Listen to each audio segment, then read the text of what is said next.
in NBC's great parade of new shows.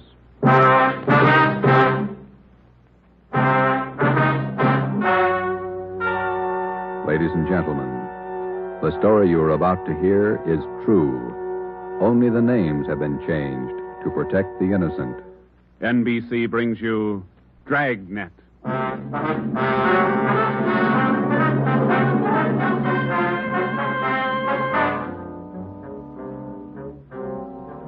You're a detective sergeant. You're assigned to robbery detail.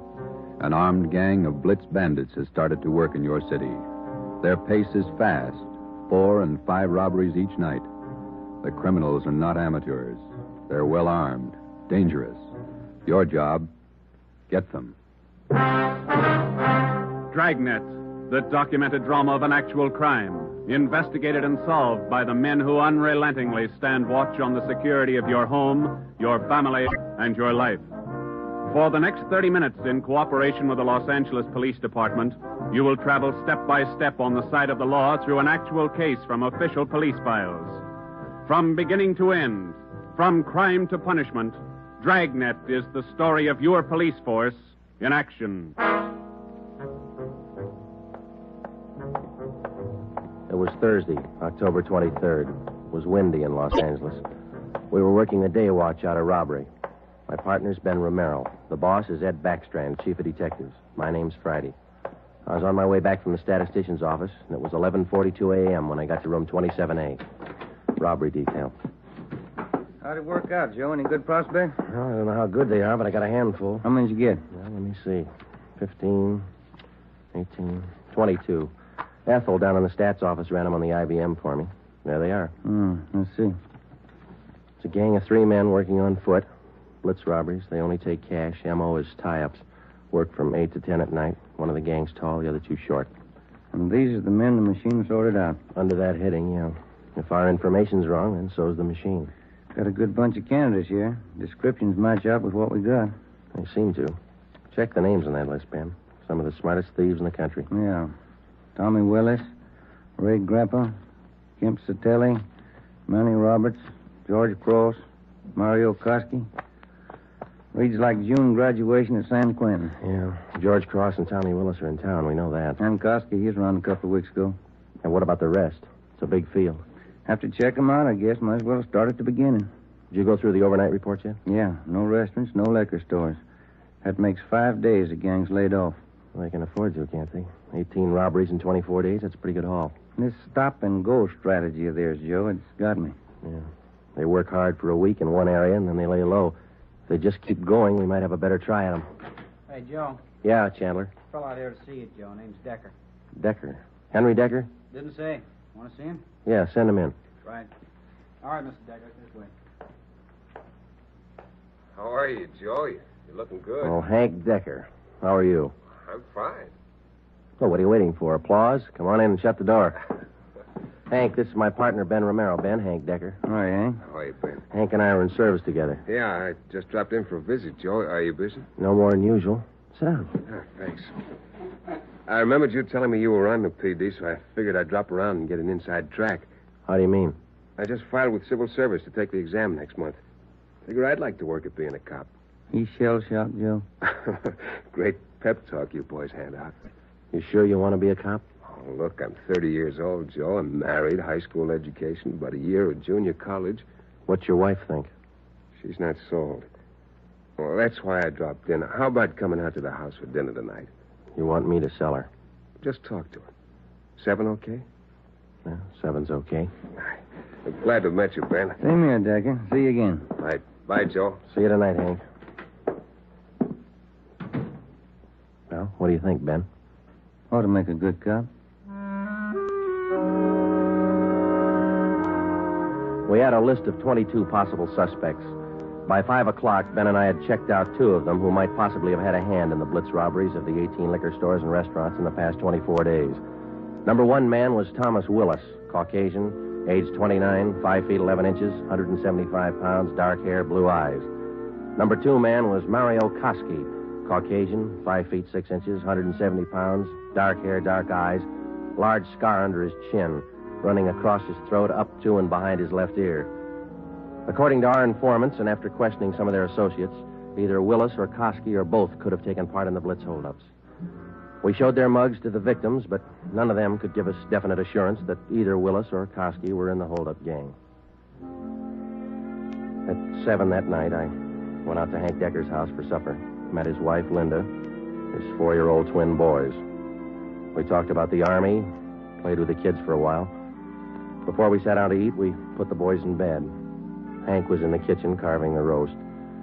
His wife closed the door to the kids' room, and we started downstairs for the kitchen. What do you think of our two atom bombs? They're fine kids, Miss Decker. Hank told me that you were worried about him wanting to join the force. I was 12 years old when my father was shot down. He was a policeman in Des Moines. He was only 37 when he died. I wouldn't know what to do if anything like that happened to Hank. What do you want me to say? But does Hank really want it? Can't you talk him out of it? You're his wife. Can you? No, I think it's his choice, Miss Decker. He's going to have to make up his own mind. I'm sorry. If it's what Hank wants, I guess I worry too much. A lot of women marry cops. They have, and they will, and they all worry. Hank will be all right. Will you guarantee it, Joe?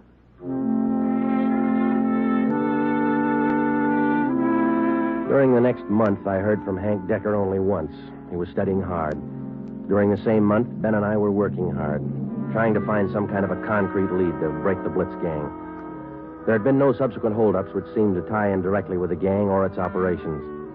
From the list of possible suspects which Ben and I made up, 18 names had been eliminated for one reason or another. Either they were in jail at the time of the robberies, out of the Los Angeles area, or out of the state. But 4 names remained: George Cross, Tommy Willis, Mario Koski, Julian Brock. During the latter part of the month, George Cross was booked on a minor charge, and we questioned him at that time. He showed no knowledge of the holdups. Nearly 2 months after the robberies were committed, Ben and I were still without a solution as to the whereabouts of the gang. Never known a Blitz gang like this way before, Joe. Once they get wound up, they usually go until they're caught. Yeah. Did you get out those telegram checks to the east yet? Last night before I went home. Sent out all 3. Willis, Koski, and Brock. I'd like to find just one of them. Chicago might have something. That's Koski's old hangout. Willis, too. What about Brock? He's from Kansas City, isn't he? Yeah. I got a wire, too. Might have an answer from one of them tomorrow. That's a slow job. We'll have to wait it out. Guess so. No follow-ups from the victims we talked to. I'll get it. Robbery Friday. Oh, hiya, Joe. Hank Decker. Congratulate me. What for? Just passed my written exam. Got the letter this morning. How about that? That's fine. When do you take your physical? Oh, not till the end of the month. Next week I take the oral and agility tests, then the physical. If I get by them, I'm in. Well, you're going to have a full month at the police academy after the test. There's a lot of work, Hank. Oh, it can't be any worse than these tests. It's a tough 30 days out there on the Hill. Law, court procedure, evidence, combat firing, target practice. You'll have to wade through all of them. You ever going to have anything encouraging to say? Yeah, when you graduate. I won't count on it. How's your job going? Slow. How's your wife feel now? About taking the job? Uh-huh. A little better. She said to say hello. Okay. Keep us posted, huh? I'll do that, Joe. Right. Bye.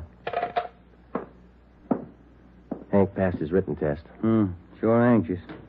Brandy, Romero, got a minute? Yeah, Skipper. Come on, Joe. You got something, Ed? Yeah, those Blitz robberies you're handling.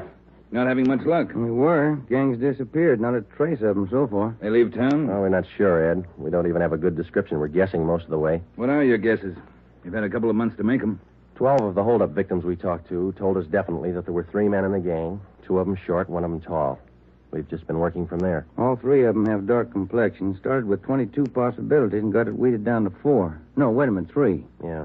Tommy Willis, Mario Koski, Julian Brock. Willis and Koski are Eastern Hoods. Brock's from the Middle West. And where are they now? Haven't showed their faces around town. Checking some of the cities in the east. That's about all we got, Skipper. Not much for 2 months' work. Thieves can't be that smart. Right now they are. We've sounded out every lead we had, Ed. We're doing our best. Either of you ever hear of a man by the name of Al Mishikov? No, I don't think so. Chicago gunman in the old days, wasn't he, Ed? That's right. I thought he was doing time in Joliet. Paroled last year. Got a tip he was spotted on East Broadway night before last. You figured it might tie in with our job? I don't know. Find out. If I remember right, Mishikov's brother used to be pretty friendly with Mario Koski. I helped send both of them up 13 years ago. Same rap, robbery.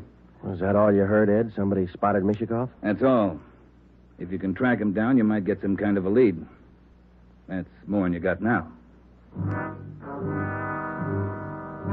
That night and for the next 2 nights following, Ben and I had dinner downtown instead of going home, and then we spent the rest of the night covering the lower end of the city in search of Al Mishikoff. We got more than a dozen leads on where to find him from some of our informants, but none of the leads paid off. We kept missing him. No one knew where he was staying. No one knew, or no one would tell us. Worst thing about this job, Joe, legwork. We must be averaging 10 miles a night. My feet say 20. Almost midnight. Here's McCarthy's place. Let's try it. Right? Let's go down to the end of the bar, Ben. Yeah. Hiya, Ben. Good to see you come in.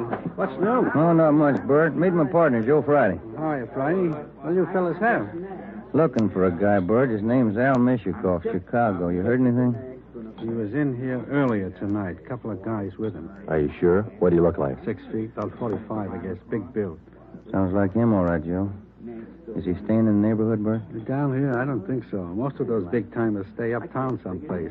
You looking for Mishikoff? I'd like to talk to him. How long ago was he in? Oh, about 8 o'clock. A couple of guys with him. They were talking about driving out to the airport. Something about Las Vegas.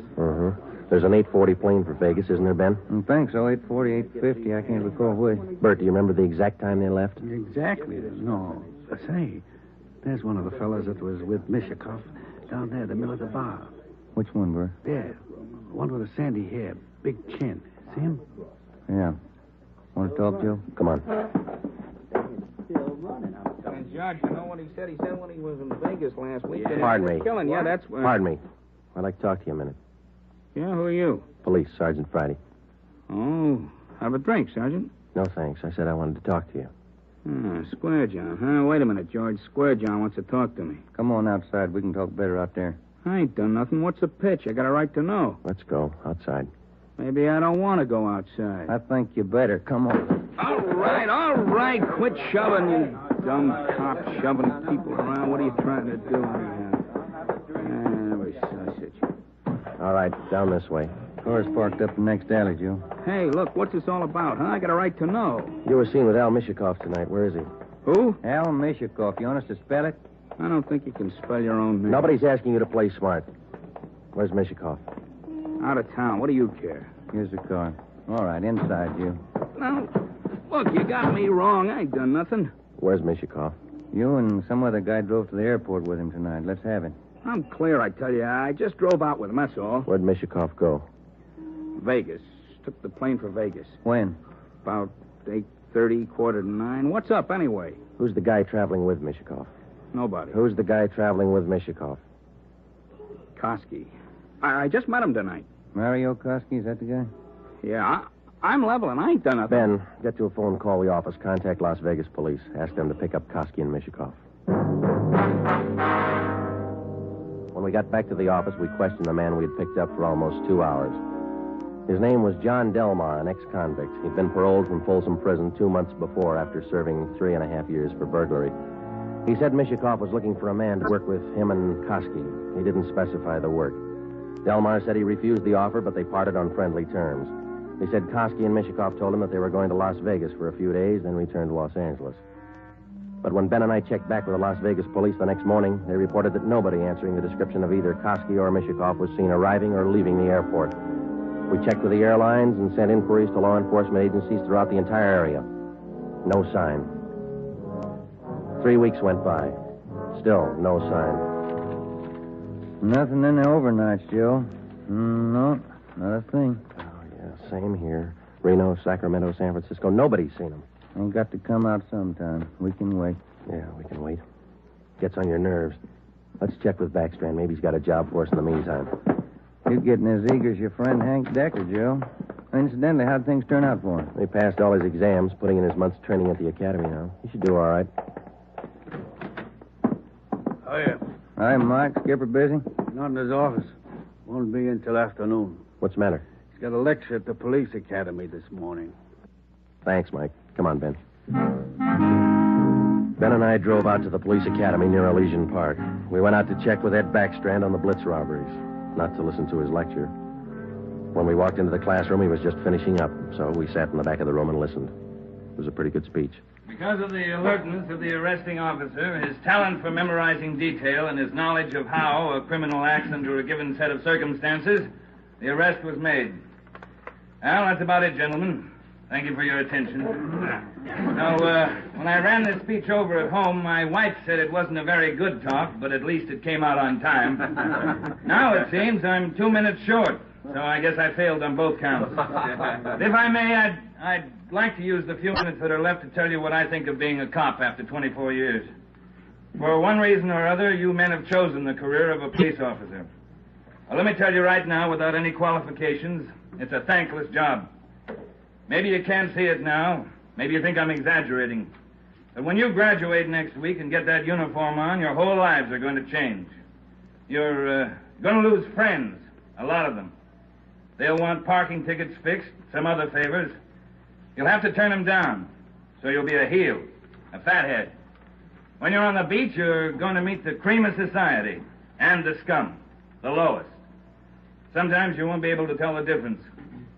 Some of you will have to work with thugs, stupid gangsters, dope addicts, cheap women, all the human garbage you can find in a big city.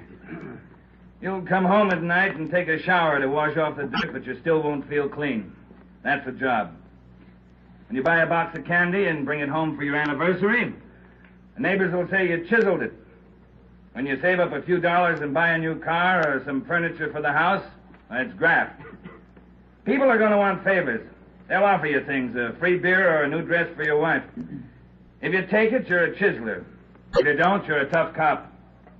Well, here's a piece of advice. Take nothing from anyone, no matter how good a friend he is. Pay for everything you get and don't ask favors. Treat everybody alike, no matter what they look like or what they believe in. You don't play favorites. There are going to be times when a few men in the department get out of line. The newspapers will play it up because it makes good reading, and the average John public will love it, because that's the only way he can pay you back for that traffic ticket you gave him. Being a good cop is a hard job, but it's a good one. Let me warn you just once more. It's one of the most thankless jobs on earth. That's all, gentlemen.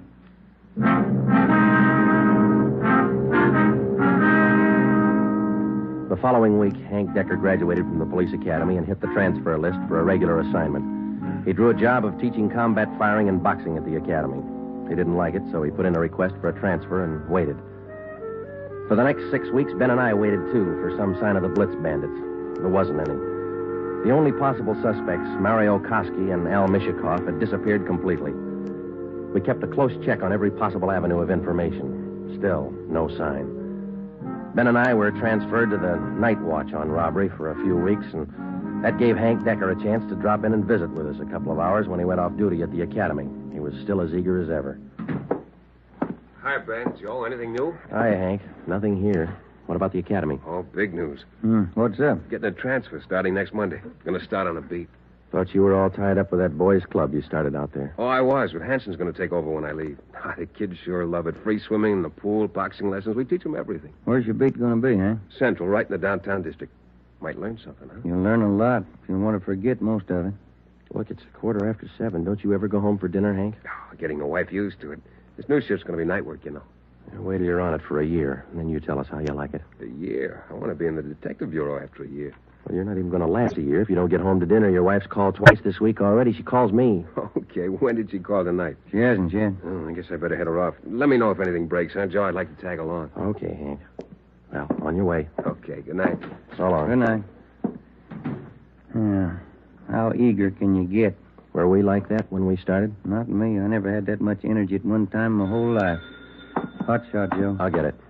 At 767 East Broadway, a liquor store, 211 and slugging. At 767 East Broadway, a liquor store, 211 and... 767 East Broadway, 211, liquor store. Let's go.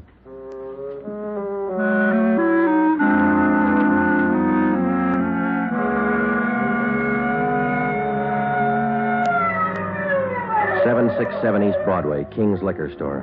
We pushed our way through the small crowd outside the door and into the shop. 2 patrolmen in uniform were already interviewing the proprietor. He had 2 large gashes on his head just above the right temple. He was trembling and badly shaken, but he managed to give us a good description of the hold-up men. Yeah, I can tell you what they look like. 3 of them. One short, one tall, husky, another short, fat. You remember what they were wearing? Coats. All 3, dark coats. One of the short men, he had a big scar here on the throat, like this. After the 3 men robbed the store, they slugged me and tied me up. Turner, this man's hurt. You call an ambulance? On the way, Sergeant. That's fine. We have just one more question, Mr. King. Here's a handful of pictures. We'd like you to tell us if any one of these men were in the gang that held you up tonight. Let me look. There you are. Take your time. No. No, not him.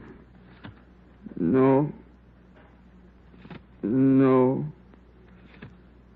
Oh, this one. Here. He took the money from the register. Would you look through the rest, please? Are there any more? Let me see again. No. No. Oh, here. Another one. The fat one with the scar. This is him. I think he's the one that slugged me. Thanks, Mr. King. Here's our card. We'll be contacting you later. Turner, will you and your partner take the crime report? We got some checking to do. Right, Sergeant. Thanks. Come on, Ben. Yeah. Koski and Mishikov. He picked out both of them, Joe. Yeah, he certainly did, didn't he? Attention, all units. Attention, all units. Wait a minute. The southeast corner of Broadway and East 3rd, a liquor store and restaurant, 211, code 3. All units. The southeast corner of Broadway. Come on, Ben, let's roll. And East 3rd.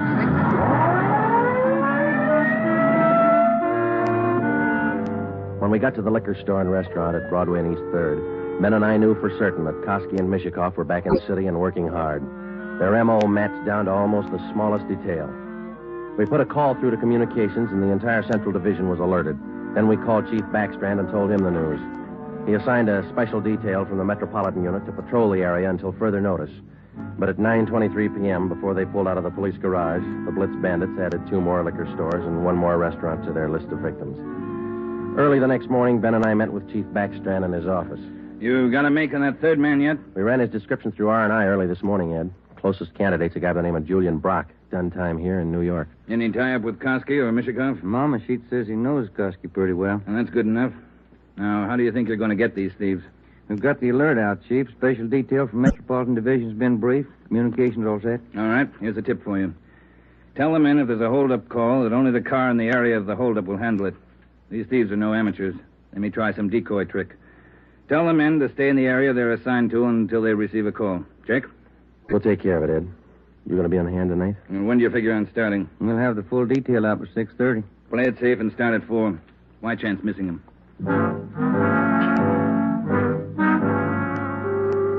At 3:30 that afternoon, we left the police garage with a special detail from Metropolitan Division, and we started to cruise the central area. We weren't looking for any action the first few hours, and we didn't get any. The 5 o'clock traffic in the downtown area was heavy as usual. Hope that gang holds off till after 6. We couldn't get out of this traffic if our lives depended on it. Well, we'd probably do better on foot if it wasn't for radio contact. Control 4 to 80K. Control 4 to 80K, your location. Get it, will you, Joe? Yeah, wait till I get the mic. 80K to Control 4. 80K to Control 4. Our location on Spring Street between 2nd and 3rd. 80K, stand by. 80K, call your office code 2. Call your office code 2, KMA 367. 80K to Control 4, Roger, KMA 367. Yeah. Now what do I do for a parking space? You know, you're lucky. That guy up ahead there, he's pulling out. Good. That hasn't happened to me in 6 months. Okay, hold on, Ben. I'll be back in a minute. Yeah.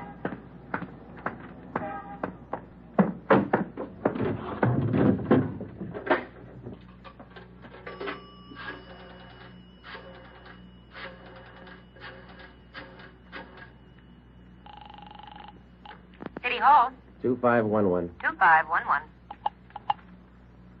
Robbery, Chandler. This Friday, Bill. You want us? Yeah, just a minute, Joe. Chief wants to talk to you. Hello, Friday. Yeah, Ed. Cruiser car just brought in a guy answering the description of Mario Koski. Yeah? Get over here right away and question the guy. If it is Koski, we can all go home early. Ben and I went back to the office and questioned the man who gave his name as Conrad Larkin. He was Koski's approximate height and weight, same color hair, same color eyes. The resemblance to Koski's picture was evident. We questioned him thoroughly about the Blitz robberies, and then we checked out his fingerprints. The coincidence was hard to overlook, but we were satisfied. The man was not Mario Koski. There was a phone message on my desk to call Hank's wife. I called her, and then we checked with Chief Backstrand again and started for the police garage. It was 10 minutes past 6. Hey, Ben, Joe, wait a minute, will you? Oh, hi, Hank. What's all the excitement? I heard about those jobs last night, the Blitz gang. How about tagging along tonight? What's the stir? You suit yourself, Hank. When are you due home for dinner? I told the wife I'd eat out tonight. You sure you're not due home for dinner? No, not tonight, Joe. Did you have any luck yet? Not so far, Hank. Maybe later on tonight. Come on, here's the garage. How close did you come to the gang last night? Not close enough. 2 steps ahead of us all the way. They sure must work fast. 5 jobs in a row. All right, Hank, let's don't rub it in, huh? Hey, Ben, watch it, will you? Yeah. Woman driver. How about it, Joe? You think I can make the outfit? You talk to Ed Backstrand. He might get you a transfer after a while. Yeah, I might try it. Joe, look across the street. There's a guy coming out of the bar. Where? In front of the bar. He's standing there. Guy in the dark coat, you see? Yeah. 2 other guys behind him. Who is it? I can't be sure. Ben, you better pull up. Koski. Looks just like his picture. All right. Come on. All right, hold it, mister. We want to talk to you. Run for it, Al. Copper. Watch it, Joe. Hank, get down. Get down. 2 of them down, Ben. Other one up alley. Let's go. Did they get Hank? Yeah. All right, hold it right here. All right, Koski. Throw out your gun and come out with your hands up. All right, let's return the fire. Come on.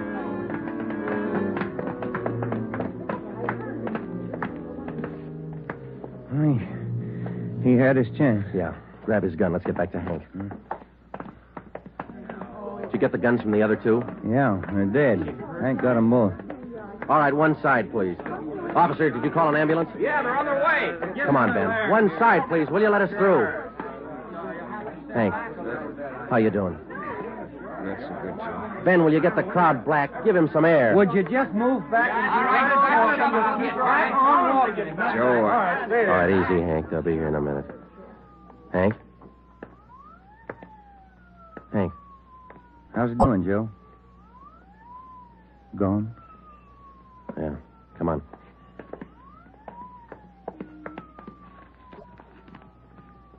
What have you got, Joe? Phone message from Hank's wife. For you? Yeah. You returned the call? Before we left the office.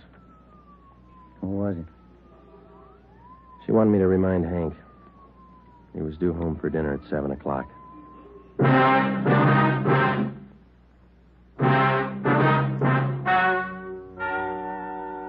The story you have just heard is true.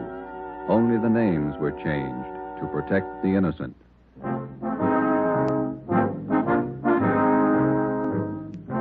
You have just heard the 12th in a new series of authentic cases from official files. Technical advice for Dragnet is furnished by the Los Angeles Police Department. Tonight's program is dedicated to Patrolman James Frank Goggin of the Cleveland Police Department, who, on the morning of January 13th, 1939, gave his life so that yours might be more secure. Dragnet came to you from Los Angeles.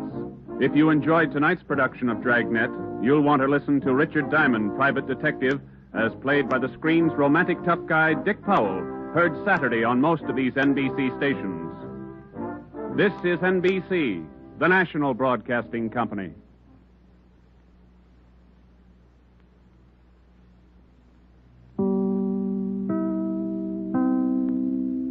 Statistician's office, and it was 11:42 a.m. when I got to room 27A. Robbery detail. How'd it work out, Joe? Any good prospect? Well, I don't know how good they are, but I got a handful. How many did you get? Well, let me see. 15, 18, 22. Ethel down in the stats office ran them on the IBM for me. There they are. Let's see. It's a gang of 3 men working on foot. Blitz robberies. They only take cash. M.O. is tie-ups. Work from 8 to 10 at night. One of the gang's tall, the other 2 short. And these are the men the machine sorted out. Under that heading, yeah. If our information's wrong, then so's the machine. Got a good bunch of candidates here. Descriptions match up with what we got. They seem to. Check the names on that list, Ben. Some of the smartest thieves in the country. Yeah. Tommy Willis, Ray Grappa, Kemp Satelli. How are you, Joe? You're looking good. Oh, Hank Decker. How are you? I'm fine. Well, what are you waiting for? Applause? Come on in and shut the door. Hank, this is my partner, Ben Romero. Ben, Hank Decker. All right, Hank. How are you, Ben? Hank and I are in service together. Yeah, I just dropped in for a visit, Joe. Are you busy? No more than usual. Sit down. Thanks. I remembered you telling me you were on the PD, so I figured I'd drop around and get an inside track. How do you mean? I just filed with civil service to take the exam next month. Figure I'd like to work at being a cop. He's shell-shocked, Joe. Great pep talk you boys hand out. You sure you want to be a cop? Oh, look, I'm 30 years old, Joe. I'm married, high school education, about a year at junior college. What's your wife think? She's not sold. Well, that's why I dropped in. How about coming out to the house for dinner? In NBC's great parade of new shows.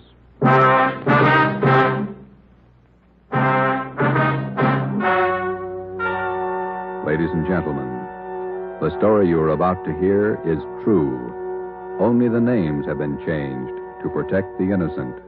NBC brings you Dragnet.